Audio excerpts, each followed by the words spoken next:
नमस्कार, ज्ञान भूमि के YouTube चैनल पर आपका हार्दिक स्वागत है। जयंत कवि भारती श्रृंखला के अंतर्गत काव्य प्रकाश के 27वें एपिसोड में हम आज आर्थी व्यंजना के अंतर्गत वाक्य, वाच्यार्थ और अन्य सन्निधि के वैशिष्ट्य से किस प्रकार आर्थी व्यंजना होती है, इन विषयों पर बात करेंगे।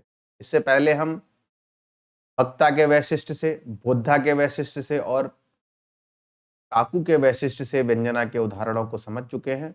वस्तुतः एक चीज समझ लीजिए आप, सर्वेषां प्रायशः अर्थानां व्यंजकत्वम अपेक्ष्यते, ये बात जो कही गई है द्वितीय उल्लास में, उसी का विस्तृत रूप इस तृतीय उल्लास में आचार्य मम्मट द्वारा प्रदत्त किया जा रहा है।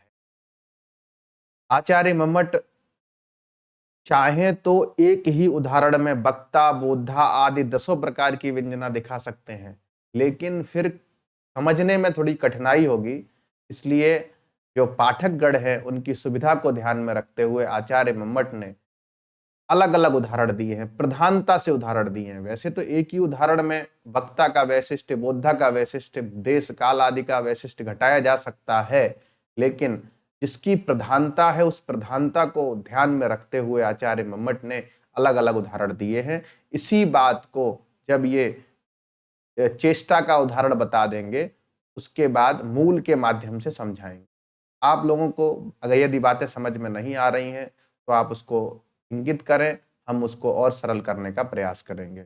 मूल बात हमारी काव्य लक्षण से ही प्रारंभ हुई है और काव्य लक्षण में तददोसौ शब्दार्थौ में जो शब्दार्थौ पद आया है, उस शब्दार्थौ पद का व्याख्यान चल रहा है।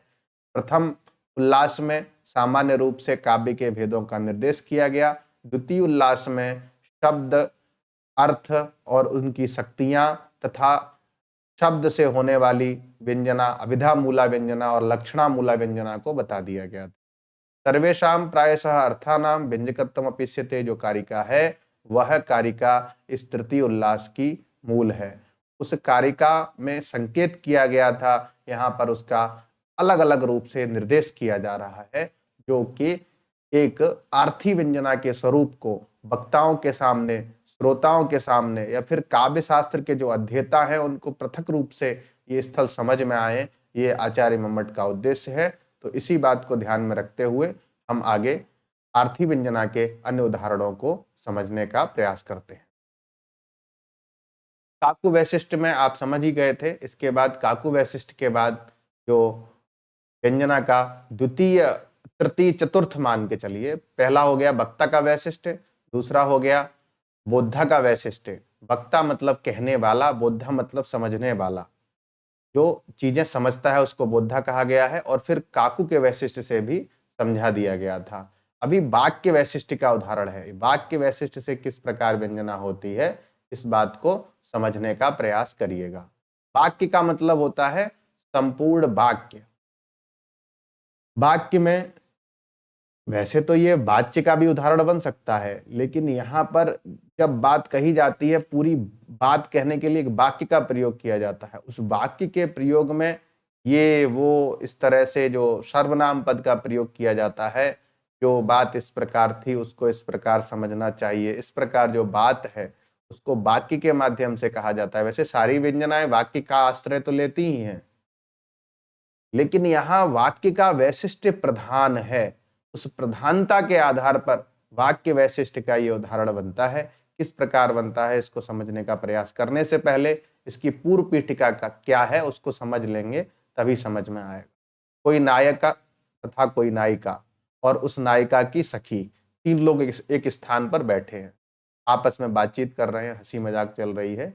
नायक जो है वो, उसकी दृष्टि जो है अपनी जो प्रेमिका है, नायिका कहिए या फिर अपनी पत्नी कह लीजिए, उसके गंडस्थलों पर है, गालों पर है, और उन गालों को बड़े ध्यान से देख रहा है। थोड़ी देर बाद क्या होता है कि वह उन गालों से दृष्टि को हटा लेता है। अब जो उसकी प्रियतमा, उसकी जो पत्नी है, उसके जो गंडस्थल थे वो एक तरह से प्रतिबिंब का काम कर रहे थे, बिंब का काम कर रहे थे, शीशे का काम कर रहे थे। इतने स्वच्छ गाल थे, इतने स्वच्छ गंडस्थल थे कि उन गंडस्थलों में वो जो उसकी नायिका या पत्नी की जो सखी है उसके स्वरूप को देख पा रहा था और छुप छुप कर आनंद ले रहा था। देखिए कवि की कैसी महिमा है कि गंडस्थलों को बिंब बना दिया और उन बिंबों में दूसरी जो नायिका है, जो जो सखी है, उसके स्वरूप का दर्शन भी करा दिया। इसे कहते हैं कवित्व। तो उसी को समझने के लिए यहाँ पर जब ऐसी दृष्टि को वो हटा लेता है, जो प्रियतमा होती है उसके गंडस्थल से जब दृष्टि को हटा लेता है, तो प्रियतमा कहती है तदा मम गंडस्थल निमग्नाम दृष्टिम ना नैसीरन्यत्र इदानीम सैवाहम तौ च कपोलौ न च सा दृष्टि। नायिका की सखी चली गई है, उसके बाद उसकी दृष्टि बदल गई है। अब वो उन गंडस्थलों को नहीं देख रहा है जिनको बड़े ध्यान से देख रहा था। इस समय जो इसकी प्रियतमा है उसको संदेह हो गया है कि कोई कारण था, क्योंकि जो दृष्टि सखी के बैठे रहने पर मेरे गंडस्थलों पर निमग्न थी, गंडस्थल पर डूबी हुई थी। निमग्न मतलब डूब के रसपान कर रहा था वो, और इस समय वह चली गई है तो इसकी दृष्टि भी बदल गई है। तो इसी बात को समझने के लिए इस पद्य का अर्थ समझने का प्रयास किया जाए। तदा मतलब उस समय, मम मम मतलब मेरे, गंडस्थल निमग्नाम दृष्टिम ना नैसी अन्यत्र, गंडस्थल में जो निमग्न थी दृष्टि, जो अन्यत्र ना नैसी, नैसी अर्थात जो अन्यत्र नहीं जा रही थी, और अन्यत्र उसके जाने पर, जो वो नायिका थी, नायिका की जो सखी थी, उसके अन्यत्र चले जाने पर न सा दृष्टि, अब दृष्टि उस प्रकार की नहीं रही है। क्योंकि यदि तुम हमारे गंडस्थलों को देखकर ही आनंद ले रहे थे तो इदानीम सैवाहम, मैं इस समय भी वही हूं जो पहले थी, जो सखी के बैठे रहने पर भी मैं थी, वही मैं हूं। तौ च कपोलौ, और वही ये हमारे दोनों गंडस्थल या गाल हैं।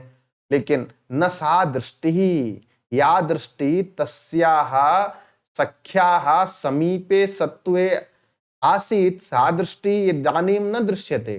तत्र किम कारणम, तत्र कारणम नायकस्य प्रच्छन्न कामुकत्वम इति मम्मट भट्टः वृत्ति द्वारा स्पष्टयति। नायिका की सखी के रहने पर गंडस्थल पर निमग्न दृष्टि, नायिका के सखी के चले जाने पर दृष्टि बदल गई है। इस पूरे वाक्य से क्या निकल कर आता है, किस प्रकार आर्थी व्यंजना होती है, इस बात को आचार्य मम्मट वृत्ति के माध्यम से समझाते हैं।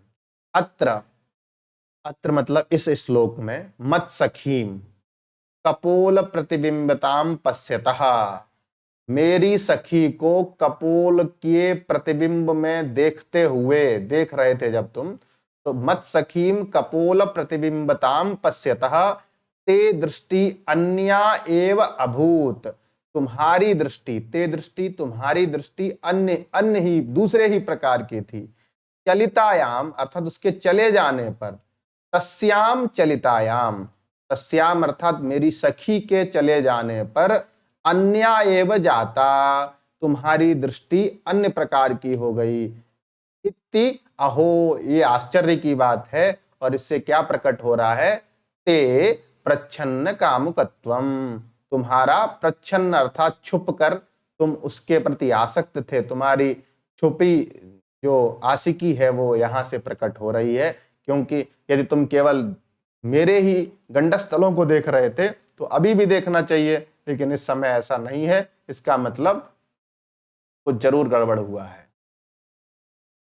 गर्मी बहुत है, पंखा चलाना पड़ रहा है, जिस कारण से पीछे का जो सिस्टम है वो लॉस हो जा रहा है, और बार बार आपको भी डिस्टर्ब हो रहा है, मुझे भी डिस्टर्ब हो रहा है। तो इसका सुधार किया जाएगा। पंखे की हवा है, जो हवा के कारण पीछे का जो सेटअप है, जिसके वजह से हम आपके सामने प्रस्तुत हो पा रहे हैं और एक समुचित चित्र, समुचित जो वीडियो है वो बन पाए, जिससे आपको देखने में असुविधा न हो, ये हम सभी का प्रयत्न है। लेकिन वो प्रयत्न किसी कारण से फेल हो जा रहा है, और हम इसका अगली कक्षा से एक समुचित समाधान कर देंगे, जिससे आगे की कक्षाओं में इस तरह का व्यवधान उत्पन्न ना हो। तो इस श्लोक में वाक्य के वैशिष्ट से, इसमें वाक्य क्या है? वाक्य यही है, तदा दृष्टि इदानीम सैवाहम न सा दृष्टि। ये जो वाक्य है, इस वाक्य के वैशिष्ट से यहाँ पर जो आर्थी व्यंजना हो रही है वो है सहृदय के हृदय को आकृष्ट कर रही है। और ये आर्थी व्यंजना का स्थल है। यहाँ पर केवल आर्थी व्यंजना समझनी है, और आर्थी व्यंजना समझने के बाद यहाँ और कोई दिमाग नहीं लगाना है। इसके बाद जो दूसरा उदाहरण है वो हम लोग समझ लेते हैं। इस उदाहरण में अगर कोई भी समस्या हो तो आप हमको बता सकते हैं और दूसरे उदाहरण की तरफ प्रवृत्त होते हैं। दूसरा उदाहरण क्या है? वाच्यार्थ वैशिष्ट्यम यथा। वाच्यार्थ के वैशिष्ट्य का है। ऐसे ये वाच्यार्थ वैशिष्ट्य का उदाहरण कैसे हो सकता है, इसको समझा जाए। वाच्यार्थ वैशिष्ट्य का मतलब है प्रत्येक शब्द का एक अर्थ आएगा और उस अर्थ से दूसरा अर्थ प्रकट होगा। आप लोग जब ध्वन्यालोक का प्रथम उद्योत पढ़ेंगे तो उसमें कुछ चीजें स्पष्ट हो जाएंगी। जैसे वस्तु ध्वनि का स्वरूप जब बताया गया है तो वहां पर आचार्य आनंदवर्धन ने 4-5 श्लोक दिए हैं। उसमें वस्तु का व्यंग्य किस प्रकार होता है, कौन सा अर्थ आता है और उस अर्थ से किस प्रकार दूसरा अर्थ आता है, ये बात बताई गई है। उनसे मिलते जुलते ये पद्य हैं लगभग। तो यहाँ पर वाच्यार्थ से कैसे, वाच्यार्थ वैशिष्ट कैसे बनता है उस व्यंजना में, इस बात को समझने का प्रयास हम करते हैं। डिस्टर्ब कर दे रहा है पर्दा। तो इस पद्य का अर्थ समझ लेंगे तो वाच्यार्थ का वैशिष्ट प्रकार होता है। मतलब ध्वन्यालोक की बात कर रहे हैं। ध्वन्यालोक में आनंदवर्धन ने इस स्वरूप को बताया है। वस्तु ध्वनि के स्वरूप के आधार पर व्यंजना की क्या स्थिति बनती है, ये बात स्पष्ट वहां पर की गई है। यहाँ पर भी एक पद्य दिया गया है। उस पद्य के माध्यम से प्रत्येक शब्द किस प्रकार अपने अर्थ को देने में समर्थ होता है और उससे प्रत्येक अर्थ, वाच्यार्थ जो है, प्रत्येक वाच्यार्थ किस प्रकार वैशिष्ट, वाच्यार्थ का वैशिष्ट आर्थी व्यंजना को देने में समर्थ होता है, आर्थी व्यंजना के स्वरूप को प्रकट करने में अपनी हेतुता प्रदान करता है, इस बात को हम समझेंगे। तो सबसे पहले इस श्लोक को पढ़ लिया जाए, श्लोक पढ़ के इसका अर्थ कर लिया जाए, यही पद्धति है। तो इस श्लोक है, उद्देश्योयम सरस कदली श्रेण शोभाति साई कुंजोत्कर्षांग कुरतिरमणि कुंजोत्कर्षांग कुरितरमणि विभ्रमो नर्मदाया किंच एतस्मिन् सुरत सुहृदस्तन्विते वान्ति बाता येषामग्रे सरति कलिता कांडकोपो मनोभू। कोई नायक है, किसी स्थान विशेष पर नायिका से ये बात कह रहा है। नायिका से कोई नायक ये बात कह रहा है। ये पूरे पद्य का भाव ये है। अब इसके अर्थ को समझ लिया जाए। वो उस स्थान का वर्णन किस प्रकार नायक कर रहा है, ये इस पद्य के माध्यम से हमें समझ में आएगा। उद्देश्योयम, अयम उद्देश्य, उद्देश्य, उद्देश्य, उद्देश्य कैसा है? उठा हुआ देश, ऊंचा प्रदेश, ऊंचा स्थल। कैसा है? सरस कदली श्रेण शोभाति साई। सरस अर्थात मधुर, कदली अर्थात के कदली फल की जो श्रेणी पंक्ति, केले के फल की जो पंक्तियां हैं, और उसकी शोभा से अत्यंत सुंदरतापूर्ण लग रहा है। यह जो स्थल है, ये जो देश है, ये स्थान जो है वह उठा हुआ है, मतलब सामान्य स्थानों से उठा हुआ है, इसलिए उद्देश्य शब्द का प्रयोग किया। उद्देश्य, उद्देश्योयम सरस कदली। यहाँ पर उद्देश्य जो है उठा हुआ देश है, मतलब ऊंचा प्रदेश है, और ऊंचे प्रदेश पर भी सरस कदली, अत्यधिक सरस कदली के फलों की, कदली के वृक्षों की श्रेणी अर्थात पंक्ति, और पंक्ति की जो शोभा है उससे उससे अतिशायी ये है जो देश है, स्थल है। उस स्थल पर और विशेषता क्या है उसको बताया। कुंजोत्कर्षांग कुरित रमणी विभ्रमो नर्मदाया। कुंजोत्कर्षांग क्या लिखा है? कुंजोत्कर्षांग कुरित रमणी विभ्रमो नर्मदाया। कुंज अर्थात जो जिसमें फूल इत्यादि लगे रहते हैं, आजकल उनको पार्क कहा जाता है। कुंज का उत्कर्ष, उत्कर्ष अर्थात उसकी शोभा किस तरह की है? तो नर्मदाया विभ्रम अंकुरित रमणी विभ्रमा, ठीक है, जो नर्मदा के विभ्रम को, अर्थात जिसमें नर्मदा के विभ्रम अर्थात विलास अंकुरित हो गए हैं। कुंज इतना उत्कृष्ट है जिसमें नर्मदा नदी के किनारे होगा कोई कुंज। जिस स्थल का वर्णन नायक के द्वारा किया जा रहा है वो नर्मदा के तट पर होगा। नर्मदा नदी जो है वो कहाँ है? मध्य प्रदेश में है। और मध्य प्रदेश में जो विंध्याचल पर्वत है या फिर विंध्य पर्वत श्रृंखला है, उसके अंतर्गत किस कोई स्थल होगा जो उठा हुआ होगा, और वहां पर केले के जो वृक्ष हैं उसकी शोभा अत्यंत उस स्थल को सुंदर बना रही होगी। और उसी स्थल पर कई सारे कुंज होंगे और उस कुंज के उत्कर्ष में क्या हो रहा होगा? नर्मदा का विभ्रम, नर्मदा का विलास, नर्मदा का सौंदर्य अंकुरित हो रहा होगा। इस तरह का भाव इस पद्य में है। किंच एतस्मिन् सूरत सुहृदः तन्वी ते बांति बाताः, ते बाताः, ते बाताः अर्थात उस प्रकार की बात मतलब होता है हवा। हवा कैसी वायु बह रही है?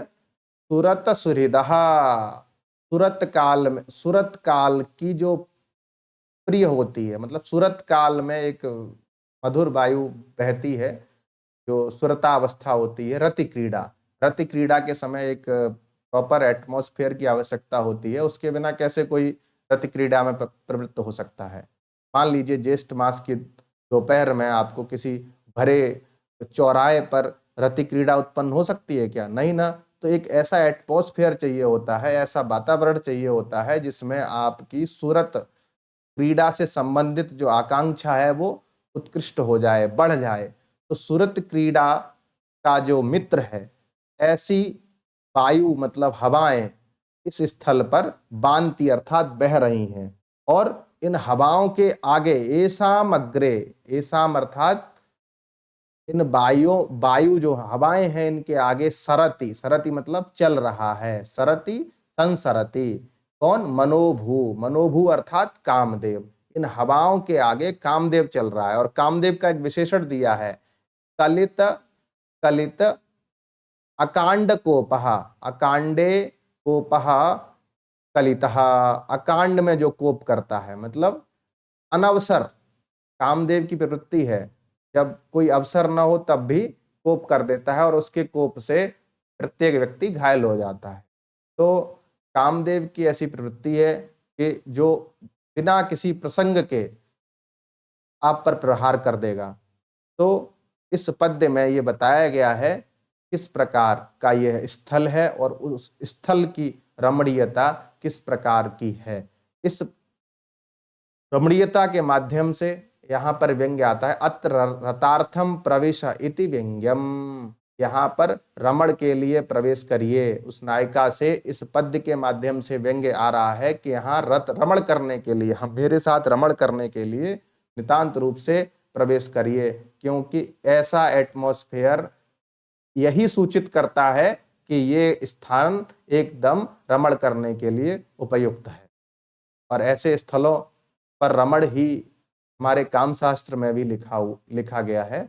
और नायक भी ऐसे स्थल का वर्णन करके यहाँ पर उस नायिका से व्यंग्य रूप में ये कहना चाह रहा है, रतार्थम प्रवेश, हे तन्वी अत्र रतार्थम प्रवेश, रमण क्रिया करणार्थम प्रवेशम कुरु इति भावः अनेन पद्येन व्यज्यते। अब यहाँ पर कुछ शब्द दिए हैं, उन प्रत्येक शब्दों का जो वाच्यार्थ है, उस वाच्यार्थ से उस नायिका का इस स्थल पर रमण करना उद्दीप्त हो रहा है, प्रकट हो रहा है। क्यों हो रहा है उसको समझ लेते हैं। उद्देश्य, उद्देश्य का मतलब है उठा हुआ प्रदेश। अब एक समतल प्रदेश होता तो वहां पर जन सामान्य की गति संभावित थी, लेकिन ये ऐसा प्रदेश है यहाँ पर कोई व्यक्ति आसानी से नहीं पहुंच सकता, इसलिए भी यह स्थल रमण करने के लिए उपयुक्त है। रही बात उठा हुआ देश है, लेकिन अगर वृक्षों से रहित हो, कोई स्थल हो और जो छुपा हुआ ना हो, जिसमें कोई झाड़ी झंकार ना हो और उनसे रहित प्रदेश में भी रमण नहीं किया जा सकता, क्योंकि ऐसे स्थल पर कोई भी सामान्य देख लेगा। जैसे पठार हैं, पठारीय प्रदेश में कोई रमण थोड़ी करेगा, वहां तो ऊपर जाओगे तो और सबको दिखेगा। इसलिए यहाँ पर दूसरा शब्द दिया गया है, सरस कदली श्रेणी शोभाति साई। उद्देश्य का एक विशेषण बताया गया है कि कदली की श्रेणी पंक्तियों से शोभातिशायी है, अर्थात इधर भी केले लगे हैं, इधर भी केलों के वृक्ष लगे हैं, जिनसे वह प्रदेश एकदम छुप गया है, एक तरह से रूम बन गया है। और क्या है, और न केवल छुपा हुआ उठा हुआ देश है जहां पर कोई पहुंच नहीं सकता है और जिसमें कोई देख नहीं सकता है, अपितु और क्या है, यहाँ पर नर्मदा के जल की हवा जो है, अत्यंत ठंडी ठंडी हवाएं उस जो और पास में लगे हुए कुंजों के माध्यम से आ रही हैं। तो उन वायु जो है वो उस प्रकार की, उन वायुओं की जो शीतलता है अत्यधिक रमणीय हो गई है। वह रमणीयता सुरत काल के लिए एकदम उपयुक्त होती है। एक तो नर्मदा का जल और उधर से आने वाली हवाएं पहले जल से शीतल हो गई, फिर बीच बीच में कुंज हैं, जगह जगह पर कुंज बने हुए हैं और उन कुंजों के बीच से आ रही हैं, तो उनमें सुगंधियां भी आ रही हैं, शीतलता और बढ़ गई है। एकदम मान लीजिए माहौल रंगीन बनाने वाली जो हवाएं हैं वो वहां पर चल रही हैं। और ऐसा ही नहीं है, उन हवाओं के आगे कौन चल रहा है, कलित अकांड कोपहा, जो बिना मतलब में ही टेंशन ले लेता है और किसी पर अपना क्रोध प्रकट कर देता है, ऐसा कामदेव जो है उन हवाओं के आगे चल रहा है। तो अब ऐसी परिस्थिति में जो रमण की अनिवार्यता है वो स्पष्ट हो जा रही है। यहाँ रमण करना अत्यंत जरूरी है। अगर रमण नहीं करोगी तो कामदेव भी रुष्ट हो सकता है। और ये ऐसा स्थल है कि यहाँ पर विरक्त व्यक्ति भी रमण में प्रवृत्त हो जाए। ऐसे स्थल में तुम रमण नहीं करोगी तो कैसे काम चलेगा। तो यहाँ पर अत्र रतार्थम प्रविश इति व्यंग्यम, ये व्यंग्य सहृदय के हृदय में प्रकट हो रहा है। इसके बाद ये वाला वाच्यार्थ का वैशिष्ट समझ गए ना आप लोग, क्योंकि यहाँ पर एक एक पद से, एक एक शब्द से व्यंग्यार्थ आ रहा है। तो शब्द आया, शब्द से अर्थ आया और उस अर्थ से रतार्थम प्रवेश, ये बात सभी शब्दों के अर्थ से प्रकट होगी अंततः, और इसीलिए इसको वाच्यार्थ वैशिष्ट का उदाहरण कहा गया। अब आगे बात कर लेते हैं।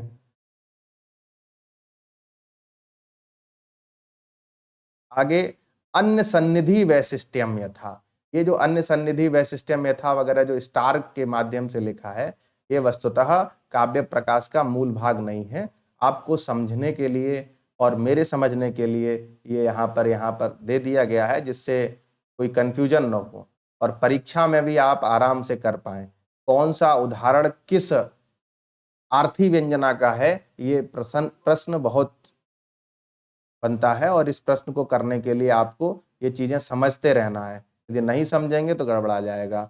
अर्थ समझ ले रहे हैं, उसका कनेक्शन समझ ले रहे हैं, अब परीक्षा में कैसे करना है इसके लिए हम आपको टेस्ट सीरीज भी करा देंगे।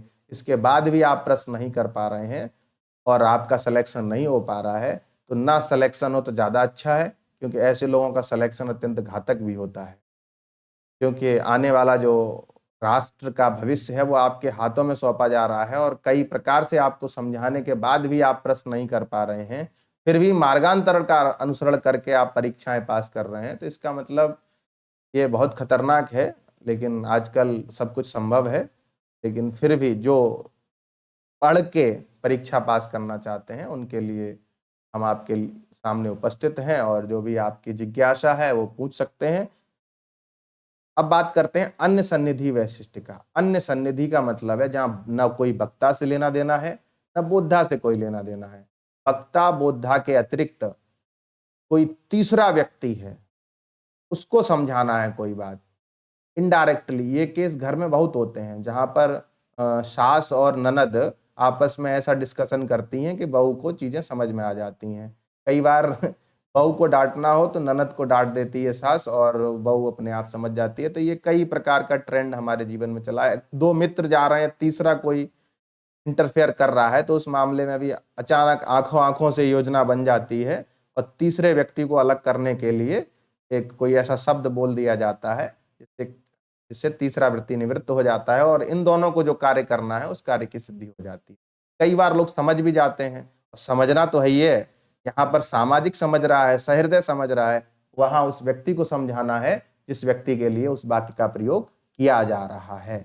यह श्लोक भी किसी नायक को संकेत स्थान, संकेत काल का निर्देश करना है। और नायक को संकेत, जैसे मान लीजिए एक नायिका अपने घर के लोगों के साथ बाहर बैठी है और उसी बीच में उसकी सखी भी बैठी है, तभी कोई नायक आया, कोई क्या, उसी का प्रियतम कोई नायक आया और उस नायक को देखकर यह उसको संकेत का काल बताना चाह रही है। संकेत काल मतलब मिलने का एक टाइमिंग, जैसे कितने बजे मिलना है। आजकल तो ऐसा ट्रेंड आ गया है कि फ्रेंड है, जा रहे हैं, माता पिता को भी बोल देते हैं, लेकिन पहले एक क्या कहते हैं मर्यादा थी, अभी भी है। जो लोग इस मर्यादा का पालन करते हैं वो अच्छी बात है, यही हमारी भारतीय संस्कृति है और इसी के माध्यम से हमको जीना चाहिए। ये नहीं कि एकदम हम इतना फास्ट फॉरवर्ड हो जाएं कि अपनी परंपराओं को, अपने रिश्तों को अहमियत ही न दें। तो यहाँ पर इस श्लोक में जो नायिका है वह अपने प्रियतम को संकेत काल निर्दिष्ट करना चाह रही है, लेकिन परिस्थिति ऐसी है कि घर के लोग भी बैठे हैं, उसी में सखी बैठी है।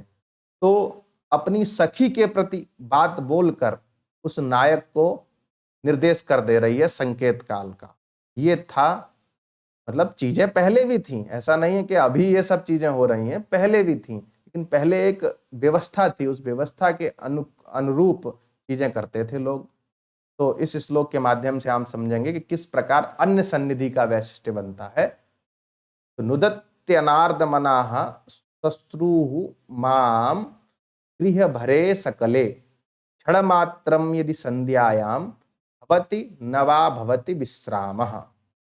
सखी के प्रति कह रही है नायिका, अनार्द मना, अनार्द मतलब नहीं है आर्द मन जिसका, ऐसी श्वश्रु मेरी सास।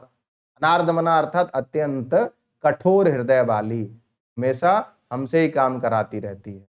तो अनार्द मना श्वश्रु माम सकले गृह भरे नुदती, नुदती अर्थात प्रेरयति, मुझको समस्त घर के कार्यभार को, घर के समस्त कार्यों में मुझे प्रेरित करती है, मतलब सभी कार्य मुझी से कराती है।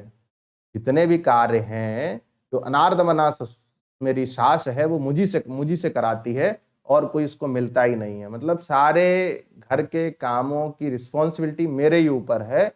इसलिए क्षण मात्रम यदि संध्यायाम विश्राम भवति न वा भवति, फिर भी थोड़ा बहुत शाम के टाइम, मतलब संध्या के समय विश्राम हो जाता है, कभी हो जाता है कभी नहीं होता है। तो ये बात अपनी सखी के प्रति कह रही है। घर के और लोग भी बैठे हैं, मतलब और लोग का मतलब जो आसपास के लोग होते हैं वो सब बैठे हैं और ऐसी परिस्थिति में उस सखी से ये बात कह रही है कि शाम के टाइम में थोड़ा समय मिल जाता है। यही बात कोई नायक खड़ा है वहीं आसपास, उसको भी समझ में आ रही है और इससे ये बात स्पष्ट हो जाती है, अत्र संध्या संकेत काल। यहाँ पर संध्या काल भी संकेत काल है, शाम के टाइम मीटिंग फिक्स की जाए। ये बात इस पद्य के माध्यम से, पद्य का जो अन्य सन्निधि वैशिष्ट है उसके माध्यम से आर्थी व्यंजना होती है। संध्या संकेत काल इति तटस्थम, तटस्थम नायकम, जो वहां पर बगल में बैठ के सिगरेट फूंक रहा है, वहीं पास में दुकान है और इधर भी देख रहा है, जो उसका पति है, पति नहीं कहेंगे उसको, वो प्रेमी है उसका, या फिर किसी कोई और कार्य कर रहा है। आजकल तो कोई प्रेमी किसी घर के बगल में जाके सिगरेट ही ना फूकेगा और उसको देखकर कोई नायिका संकेत करेगी कौन सा काल सही है मिलने का। तो तटस्थम अर्थात जिसको उस स्थल की बातों से कोई लेना देना नहीं है, उस स्थल की बातों के प्रति वो तटस्थ है, एकदम उदासीन है। तटस्थम प्रति कयाचिन योत्यते, कहीं पर निवेद्यते भी लिखा मिलता है। तो कयाचित मतलब किसी नायिका के द्वारा, किसी तटस्थ मतलब पास में खड़े हुए जो बातें सुन रहा है उसके प्रति ये संकेत काल, शाम का संकेत काल ठीक है मिलने का, ये बात कोई नायिका कहती है। उसके लिए वह अपनी सखी के प्रति इस प्रकार का एक वाक्य व्यवहार करती है जिससे वह तटस्थ व्यक्ति है उसको मूल बात समझ में आ जाए और शाम की मीटिंग फिक्स हो जाए। तो ये आप पढ़ रहे थे अभी तक, वाक्य वैशिष्ट से, वाच्यार्थ वैशिष्ट से और अन्य सन्निधि के वैशिष्ट से किस प्रकार व्यंजना होती है, उस आर्थी व्यंजना के स्वरूप को आपने समझा। अभी तक आप 6 प्रकार के आर्थी व्यंजना के भेदों को समझ चुके हैं। अब 4 प्रकार के भेद और बचे हैं। उन 4 प्रकार के भेदों को समझते ही तृतीय उल्लास भी समाप्त हो जाएगा और आर्थी व्यंजना का जितना भी स्थल है वो भी आपको समझ में आ जाएगा। तब तक के लिए धन्यवाद। शुभ रात्रि, नमस्कार।